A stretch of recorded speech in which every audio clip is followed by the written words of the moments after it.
And with no further ado, welcome Alex. Hello, everybody. Nice to be here. Can you hear me? So, fine. Right. Okay, perfect. Yes. Right. Before I introduce myself, I'll introduce the little chat that we will have today. It's called How the Hell Did I Get Here? If you're wondering, I'll do a few explanations about that.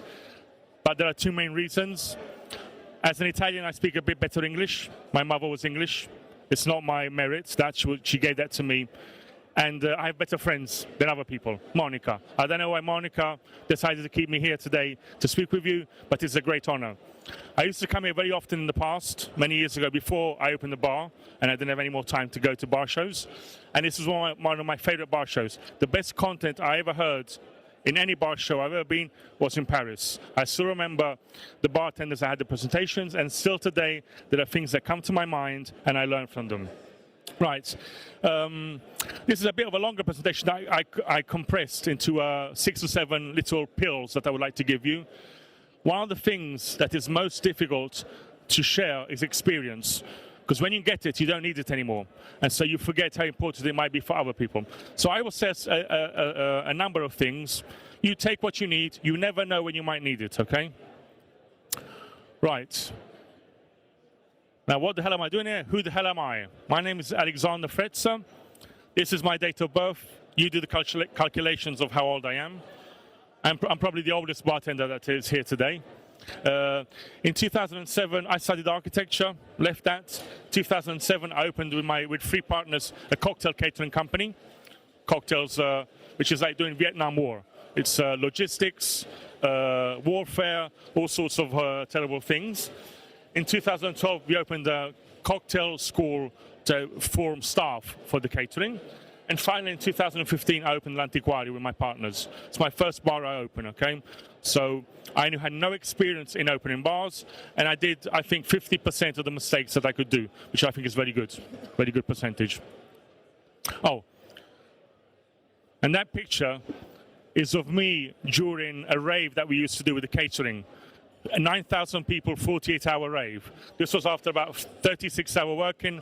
I had a little breakdown. I thought maybe, this was 11 years ago, this was 2011, I think, and I thought maybe I should open my own bar. It took me 5 years to open my own bar, and this was the precise moment when I thought about it, and someone took a picture of me, and every now and again I look at the picture, so I'm motivated.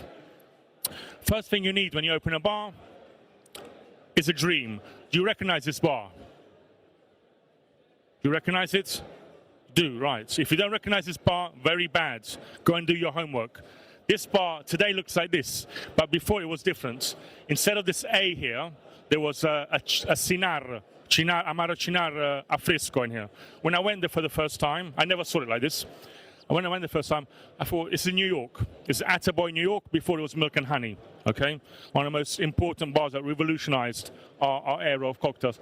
And when I saw the Cinar Affresco, I said, what is an artichoke Amaro doing here? In America, they don't even know what an artichoke is. It's probably the most exotic thing they could see. And the guy at the bar said, it's the most beautiful label we have ever seen, and we put it there. And for me, it was really strange. This bar was what made me have the dream of opening a bar, the image of it. It's very important to have a goal where to go, an idea of what you want in your bar that will fuel you, because bars, they drain you. You need something to put in when you're empty. And this gave me the image of what I wanted. This was a bar, very unique. There was no menu, little staff, only reservations. The bartender would come to the table and ask you what you wanted, and he would make you a cocktail tailored for you. They were always classics. You had the illusion that he was making something for you, but there was always the same 5 or 6 cocktails. And destiny is something strange. I was here in 2011 or 12. Then it became Attaboy. I never saw it like this. When I opened my bar, I had an A behind it too, because it was called L'Antiquario. It was open in a road where there were antique shops. I didn't know this before. And my dream was cocktails, or if not cocktails, if I had to add something, I would do champagne, okay? I come from Naples. Cocktails aren't a thing in Naples. We do all sorts of things, and I'll speak about that now. And that was my little bracket that I wanted to use. Cocktails and champagne, which is already quite difficult. But I said, if I want to be good at something, I have to specialize. So first thing, where is Naples? Naples is in the south of Italy, 200 kilometers from Rome. It's the third city in Italy. Rome is the first, Milan is the second, Naples is the third. It's my favorite city in the world, okay? It's the same longitude as New York. It's called Napoli, means new city, just like New York means New York. So there's some sort of analogy. And the most important thing is when you open a bar, is context before content. What does that mean? It means that where you do something is more important than what you do. That for us bartenders is a bit strange because we always want to do our thing. We have a new idea. We have our things that we want to show people. But before you want to show something, you have to calculate very well where you are. And I knew exactly where I was. In Naples. And Naples is not a cocktail city, unfortunately. It's wonderful. We like to eat. You know it from probably many things, pizza, mozzarella, all sorts of culinary and gastronomic things. But cocktails, no. We do aperitif, we drink wine, we like champagne, but it's not a cocktail place.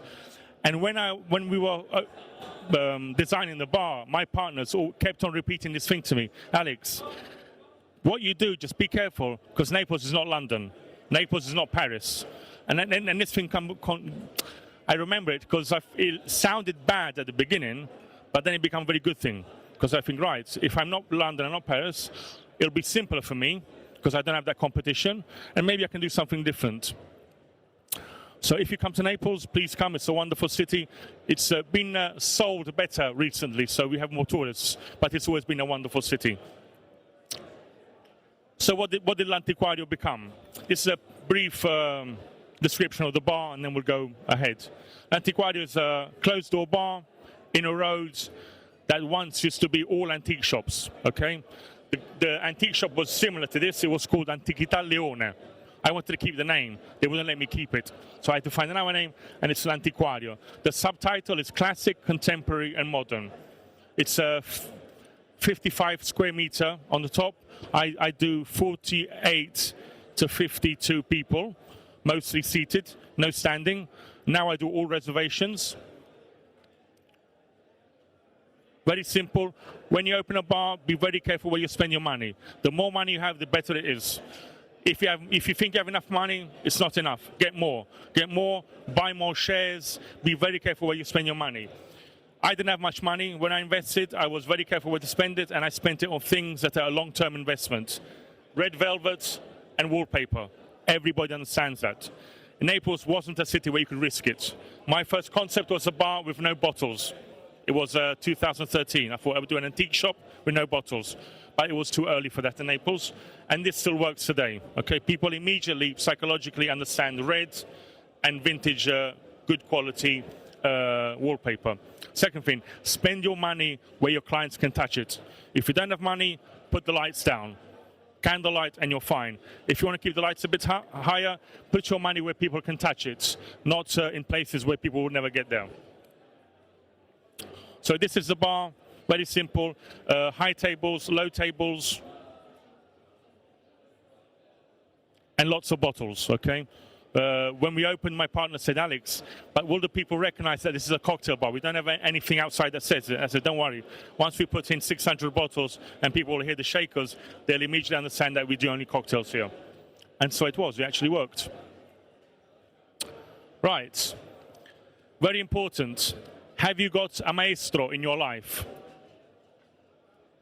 I didn't realize this when I was starting learning. I have no official education in cocktails. I learned it all on my own, reading books, going to bars, seeing people. And I was very lucky to subconsciously choose some maestri in my life. Maestro in Italian is the name of the first teacher you have when you're in primary school. And it's a teacher that teaches you mostly how to live, you know, how to deal with other people. It's one teacher for all the subjects. Very important teacher. After that, you get professors for each subject, and things get complicated. Maestro is different from mentor. Mentor means that you have a close relationship with him. It's he gives you something and you absorb it. It's a tricky word. It can be good and it can be bad. A maestro is something that you choose. He's there, he shines a light in the future, he shows you a direction, and you can choose if to go or not go. And you can cherry pick the things that you like and you don't like. These are 3 of my 5 or 6 maestri. Did you recognize the silhouette? Do you know them? All of them? Good, right. For each one of them, they taught me something. Doesn't mean that I like everything of them. Actually, there are things that I don't like about each one of them. But still, the lessons they teach me still give me a lot today. Sasha Petrasche, the guy that opened Milk and Honey. I was lucky enough to meet him, guess where? In Naples. On a Monday night about 15 years ago. Never would have expected that, okay? Naples is a city where strange things happen. Sasha taught me 2 things. Respect for the product, respect for the staff, and respect for the clients, okay? There's a wonderful story about Sasha that a friend of mine that worked with him told me. He said once he was making a French 75 for a table, and he opened a bottle of champagne and he poured it in the coupe, and Sasha stopped him and said, "What are you doing?" I said, "Well, I'm putting the champagne in French 75. He said, "No, the label has to face the client." And he said, "But just me and you here." "I know, but there's the bottle too. You have to respect the bottle." Now, that sounds a stupid story, but if you think about it, if you keep that level of detail in everything you do at the bar, things will work better. And every time I pour a bottle of champagne, that always comes to my mind. I will never forget it. Another thing, very important if you open a bar, music and lighting. Sasha Petrasche understood the thing. Milk and Honey was done with, I think, $500. There was nothing of value in that bar. But 2 things were important, candlelight and music. If you don't have money in a bar, just lower the lights, do candlelight, and whatever bar you have, play Nina Simone, it will work. If you don't know who Nina Simone is, go and do your homework. Calabrese. Now, today Calabrese is quite a fun guy. I met him about 15 years ago. He was really tough to work with. I never worked with him. But I recognize how diligent and how professional he was in doing his job. And one of the things I learned from him was the rule of the 3 R's. I won't tell you the first 2, I will tell you only the third. The third is the reorder, which is the most important thing. Salvatore understands a thing that today many bartenders don't think about. You make money by selling more drinks to the same person, not selling 1 drink to every person that comes into a bar. And he's the maestro of the upselling. You will go in there with 10 euros and you will go out with a debt of 1,000 and you will be happy. He will make you happy about spending money. Not many people do that today. I'm not very good at upselling because I always too much emphasize with the clients. I should be more tough like the maestro, but I'm still learning. Third, do you know this guy? Schumann. Schumann is someone that opened a bar in Munich and started selling Negronis in Munich, which is a city where they do only beers. One of the most incredible revolutions of the drinking culture in Europe. When I went to visit him the first time, his bar is called Schumann's Bar. A very bartender thing to call your bar with your name. I would never have the courage to do that. When I went there, I wanted to see him. The first time I saw him was in Bar Show in Berlin, and he was surrounded, this was about 12, 13 years ago, surrounded by 20, 30 people that were walking with him, as though he was Mick Jagger. And when I saw him, I thought, God, I didn't think bartenders could be so famous at such a high age. He had white hair, dressed beautifully, and he was walking around and people were just following him. And when I went to a bar, I had that expectation. So I was looking for him everywhere, and I couldn't find him. And all of a sudden I saw him. He was coming in and out of the kitchen, taking plates to the table. He wasn't making cocktails. He wasn't doing welcoming at the door. He was serving people the plates. And at the bar, they all have a white jacket with a name on it. His name wasn't his, it was somebody else's, okay? That taught me a very important thing. Hospitality, when it's done really well, is invisible, okay? That's something I try to do at the bar. Some clients come to l'antiquario, the only 2 words I say to them is good evening and good night, and they have a wonderful time. I don't need to explain things, they don't need to ask me anything, I give them what they want, they just need to maybe even just do a nod with the hand, and I will understand.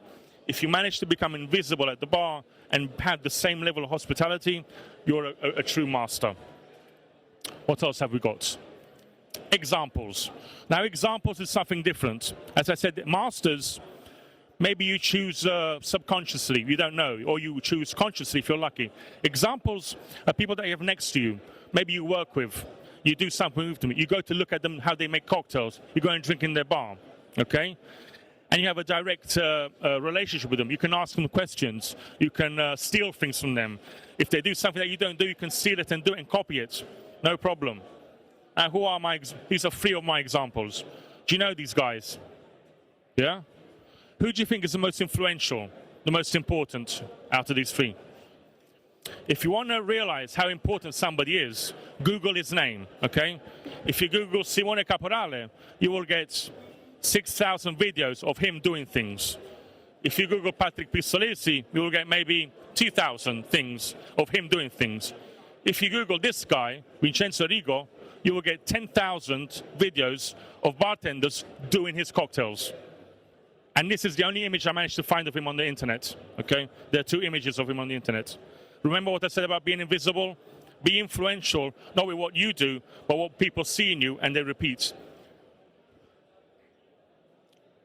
Vincenzo Rico did something that if I gave you $1 million, you couldn't do. He made 2 cocktails that are famous in all the world. Every now and again, I open a book and there's his cocktail there, and it makes me mad. He was in the right place, in the right time, at Milcanani in 2003. Go and look up his name, go and look at his cocktails, and you'll find out. And when I met him many years ago, I said, when I open a bar, I will have you in my bar to work. And I had the honor of having him for 2 years at my bar, and he taught me classic cocktails that nobody ever had taught me. Go and have a look what cocktails he made and how famous they are. Talent. This is Patrick, a friend of mine. I used to go and drink in Rome, drive at night, and sleep on the motorway to come back to drink his cocktails. Now, lots of people know him for the cocktails, but not many people know that he's an actor. He studied acting school. And every time I go and see him, I don't look how he makes cocktails. I look how he moves, how he speaks to people. He taught me everything I know about interaction with guests.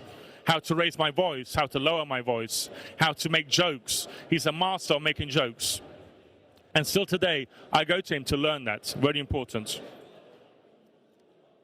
Third thing, business is business. Now, this guy here, he's like a venomous snake. His nickname should be Black Mamba.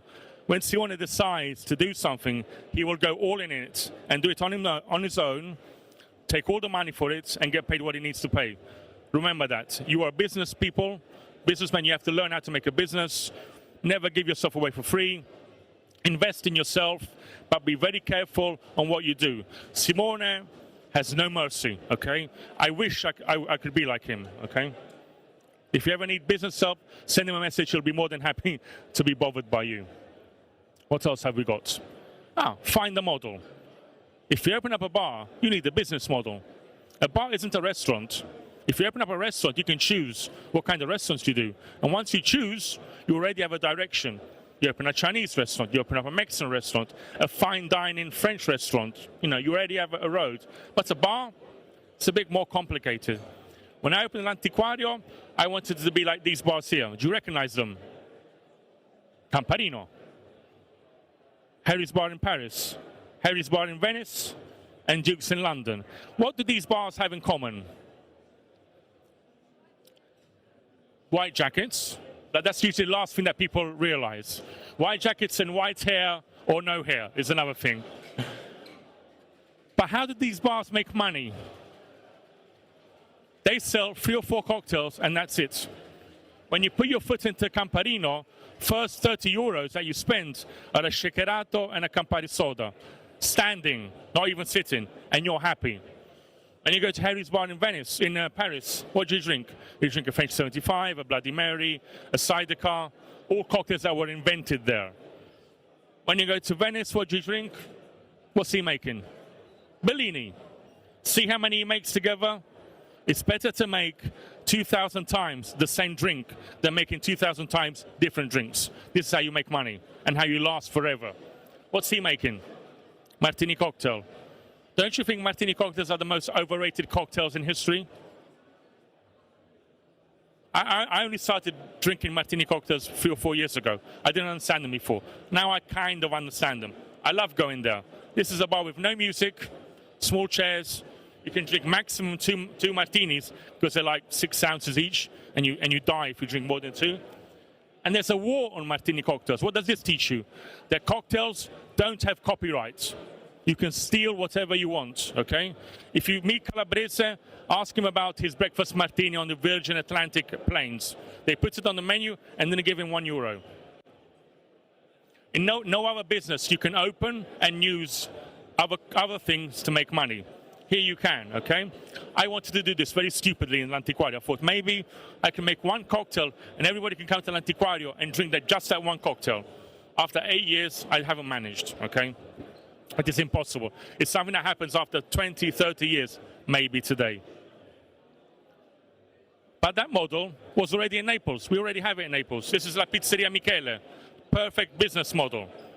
Pizzeria, this is not a Neapolitan line. They all have a ticket with a number, so they're just waiting to be called. But pizzeria, only 2 pizzas, margherita and marinara. One option, more or less mozzarella. Perfect. Every day he does the same number of pizza, same number of people. Perfect business. So that was my idea of L'Antiquario. Didn't quite get there, but other thing. Start from scratch and allow growth. Bars today, unfortunately, open up with great expectations, also for social media. Everything has to be perfect. When I opened L'Antiquario, I wasn't in a major city. I didn't have all the eyes on me, and I allowed a bit of space to grow, to change things. In 8 years, I've changed quite a few things, and I've kept the direction. For the first 3 years at L'Antiquario, we didn't have any signature cocktails. We just had classic, contemporary, and some modern cocktails, with the bartender, the bar, and the date of when it was made, so we could kind of give a reference to the clients. But obviously, serving just Manhattans or martinis isn't as exciting as selling your own signature cocktails. So we had to come up with different ideas. One of the best sellers of L'Antiquario for the first years was a Cosmopolitan. Nobody was serving Cosmopolitans in Italy 8 years ago. It was a horrible cocktail. Cosmopolitan is a wonderful cocktail. Beautiful. It's a special cocktail.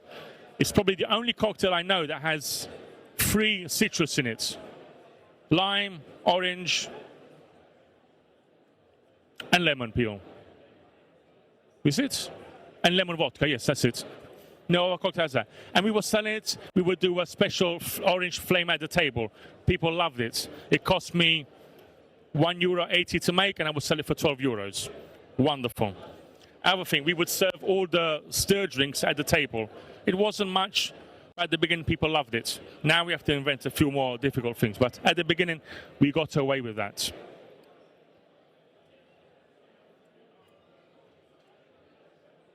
Other thing.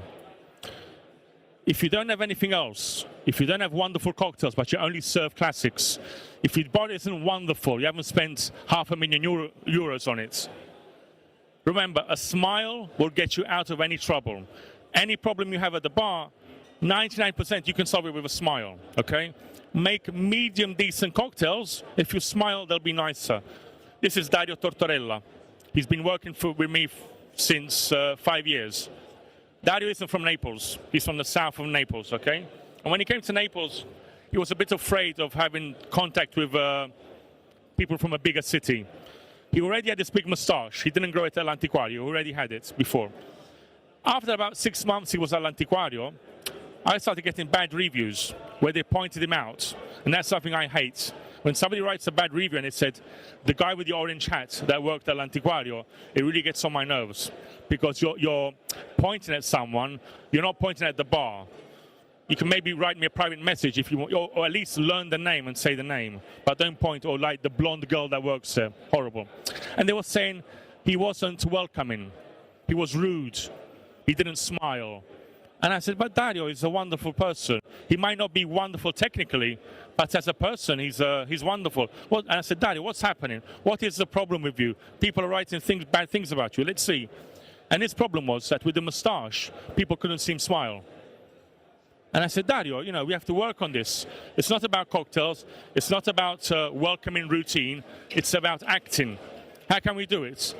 And he said, I don't know. I said, well, let's face each other and let's smile with our eyebrows. And he said, no, Alex, I feel stupid. This is nonsense. This is fake. I said, this is not fake. This is communication. Sometimes to communicate something, you have to do it to 20% more, because 100% isn't good, and you're not always 100%. So you have to train yourself to be always 100%, to give at least 90, okay? And after a while, he managed to be welcoming. He would speak louder. People will understand him better. And then guess what happened? COVID came, and what happened? We all put a mask in front of our face. And guess who was advantaged? Only me and Dario, because we had been doing acting schools together. I actually went quite fast, actually, so we have more time for question and answers. Another thing that I'm very attached to is old age bartenders. Now, you all work in bars here, right, more or less? How old is the oldest person that works in your bar? Where would you be in 10 years? Have you ever thought of that? All the time you're investing in this job, is it worth it if you're not going to do it when you're 35? When you're 30, you're going to think, oh no, I'll go and work for a brand and go and sell beers. So, you know, I'll go and have my Saturdays off. Have you ever thought of that? Once it wasn't like this. Once a profession, you would become a bartender and you would do it until you were 65 years old. And there was a way of doing it until you were 65 years old. Places where you could work when you were 65 years old. Today, I don't see that much. I do a lot of guest shifts. I go around, and often I go into bars, and the average age is 25. And I wonder, where are the people that are 30 years old? Where are they disappearing? It's like pandas. They disappear. You know where this guy works? He works at Harry's Bar in Venice.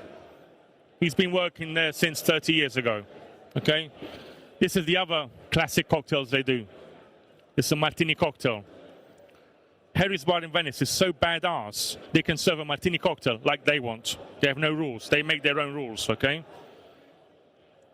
What do you need to do to make your career last? To be proud of it when you're 50 years old? To make it a proper job, okay? I'm 46. I have white hair, okay? I work with all people that are between 19, and the second oldest after me is 36.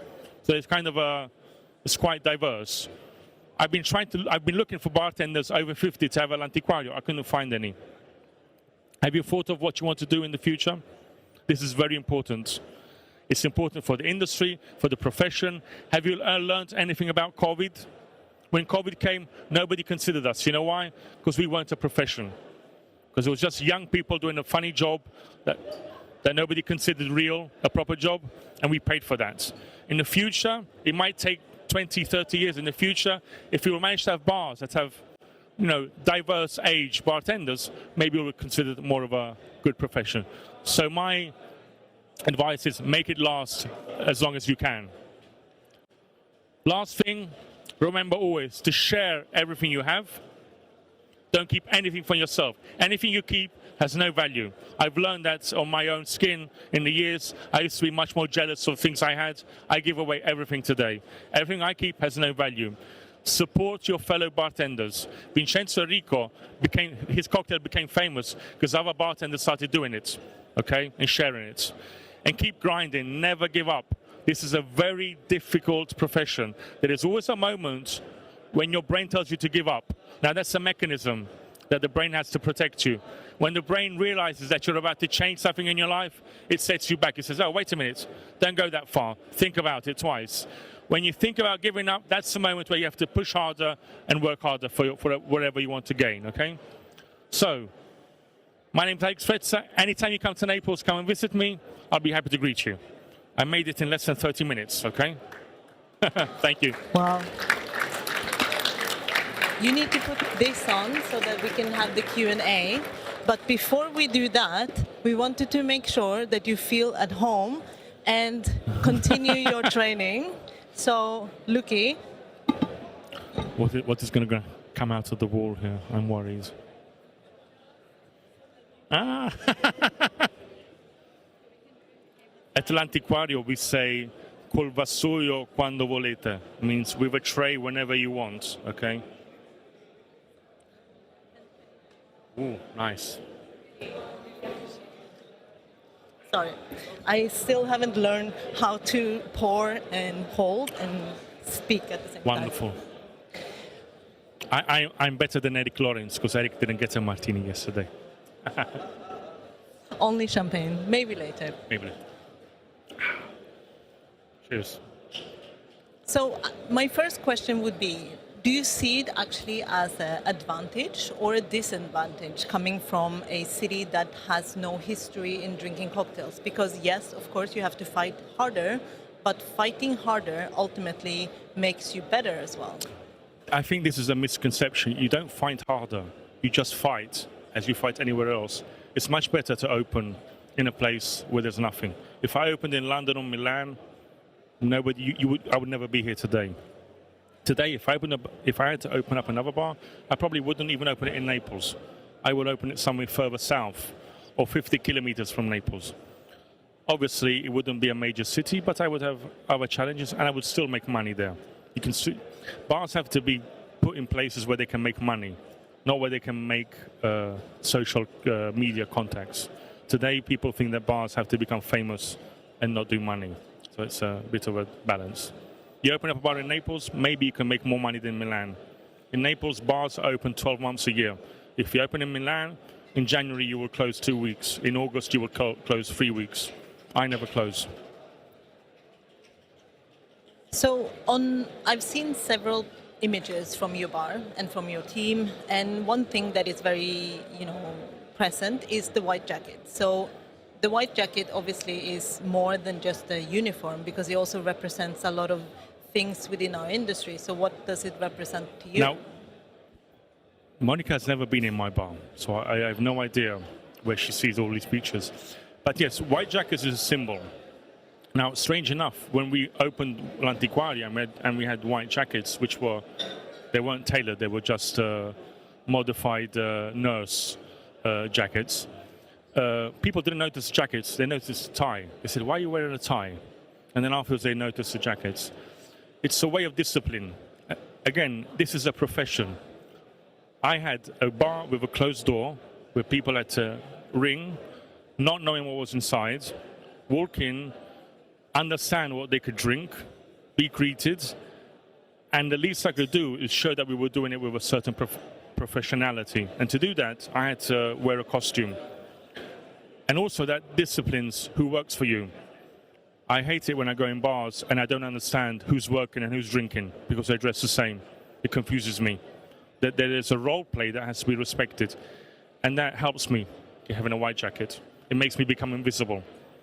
And also it teaches people that work there how to work in a good manner. You don't know how hard it is to get angostura off a white cotton. It's really bad. So bartenders have been very careful when they do put angostura in their Manhattans. They go straight in the cocktail and not on their jacket. Because they have to wash it, they have to iron it, and they're very careful about it. And you say about the presence of the person working, but it's something with the presence of the person drinking as well. So do you think that it will help us to re-establish the mutual respect between the drinker and the drink? If you open in London, you can dress with an iguana hat. People will understand that you're doing cocktail. Where I was, I needed to do that. It wasn't the bar I wanted to open, it was a bar I needed to open in that moment. Today, I would maybe risk it a little bit more.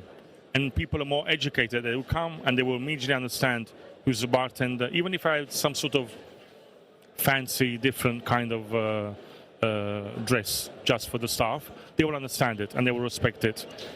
But before that, we need to do that. Today in Naples, there are 4 bars that have white jackets. I don't think they've ever been in the bar. The people that work there, I don't think they've ever been in a bar with white jackets. And I never thought that somebody else would do it. But it's happened. And I don't think I understand why they're doing it, but I like the fact that they're following kind of a trend. And things in the years will change, and maybe we will have maybe bartenders in swimsuits one day. So what is the most important thing, or how do you train the team, the next generation, to get to where you want them to come? This is very difficult. Today you have to train on you have to give two types of trainings. Basic training for everybody. 10 years ago, people would come to work with basic training. Today, everybody has got their own little level of training. So everything is very diverse. There isn't like a medium level for everybody. So you have to give them a training basic for your bar. And then you have to give a second training, which is more difficult, because you understand in what they could be good and what is their weak points, and work on both of them. In L'Antiquario now we're 10 people, and everybody knows exactly what they're not good at, because I always tell them. But I always tell them how to work on it.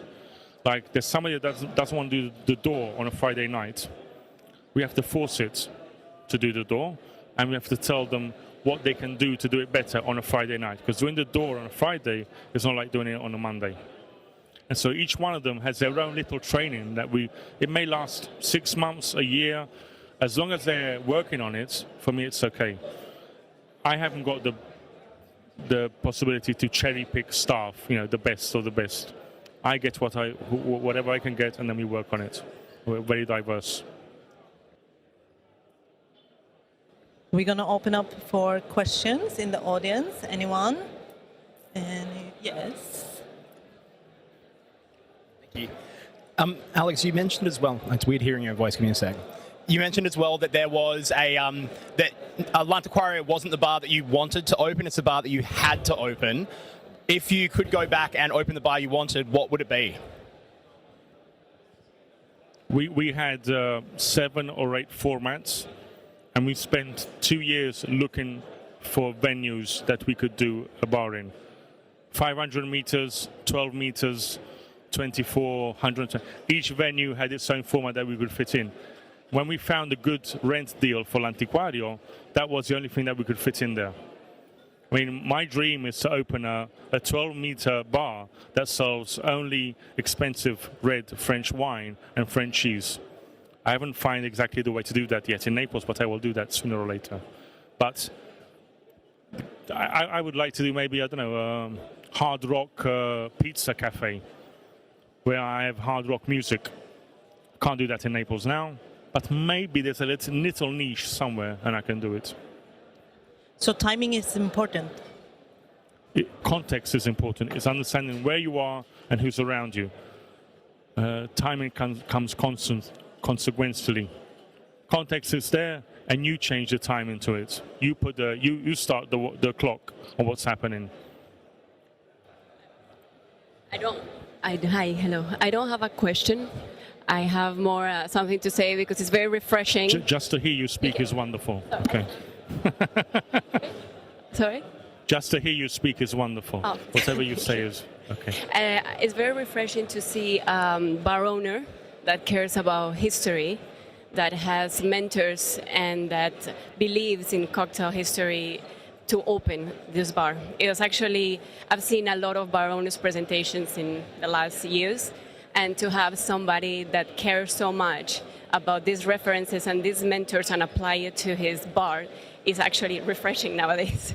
Because I feel that more and more bars just come from, and it's beautiful, everybody has his own story, but it's rare. This, what you're presenting to us right now, that used to be a classic way of doing things, is actually rare.